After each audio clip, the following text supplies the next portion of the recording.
In this video, I'm going to show you how to create a spreadsheet from Google Forms. It's really helpful for gathering data from surveys with open-ended answers. So, step 1, open your Google form and select the Responses tab over here. Then, you're going to want to select Link to Sheets, which will take you to a spreadsheet with all the response information. You can see that the responses are organized by question and timestamp. However, if there's something you don't want to see, like for example, the timestamp, you can actually select that column and then hit Hide Column. The information will still be there, it's just hidden. Now that the spreadsheet is linked to your Google form, it will actually update as more responses come in. If you don't want any more responses, you can actually go back to the Google form and select the Publish button in the upper right-hand corner. When you click on it, you can see the Accepting Responses option and just turn that off. Don't forget to hit Save. By the way, this will not affect any of the previous data. Okay, so now that you have your responses all uploaded to a spreadsheet, it is time to start analyzing. It's pretty tedious to read every single comment, so instead we can use Google Sheets functions to help count how many times a keyword appears. Away from your data, you're going to want to type out the keywords that you anticipate. I want to look at best sports first, so let me type that. And the keywords I anticipate are like hockey, soccer, and baseball.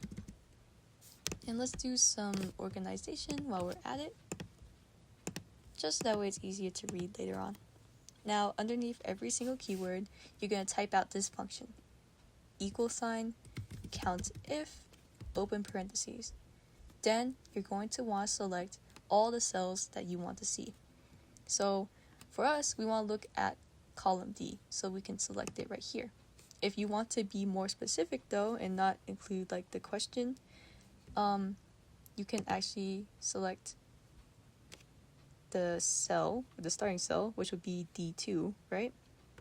And it will only look at D2 all the way down D infinitely. Now you can put down a comma and then a quotation mark and asterisk, and then our keyword, and then close that with a asterisk, quotation mark, and close parentheses. There. Now it counts how many times the word hockey appears in every single response for the column of D. We can do the same thing again for the word soccer. Equals count if, open parentheses, D2 to D, comma, quotation mark, asterisk, soccer this time, asterisk, quotation mark, parentheses. And then we can do it one last time if you need to see it. Count if, parentheses, D2 to D, quotation mark, asterisk, baseball. And then close that with asterisk, quotation mark, close parentheses. Now, if you want to count how many times we have a response that mentions a word that is not a keyword we anticipated, like I'll put down the word other for this category, we can actually sum these numbers and subtract that from the total amount of responses in D. So let's hit count if, open parentheses, the column of D, except I want to start at D2, so that way we're not including the question itself, comma, and then quotation mark, asterisk, quotation mark, close parentheses.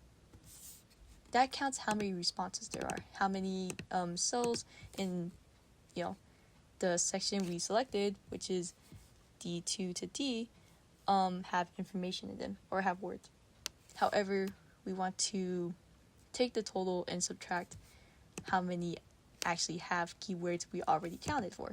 So we can put down minus sign, sum, and then in the parentheses put down these cells right here, so that would be G5 to I5, and then close those parentheses.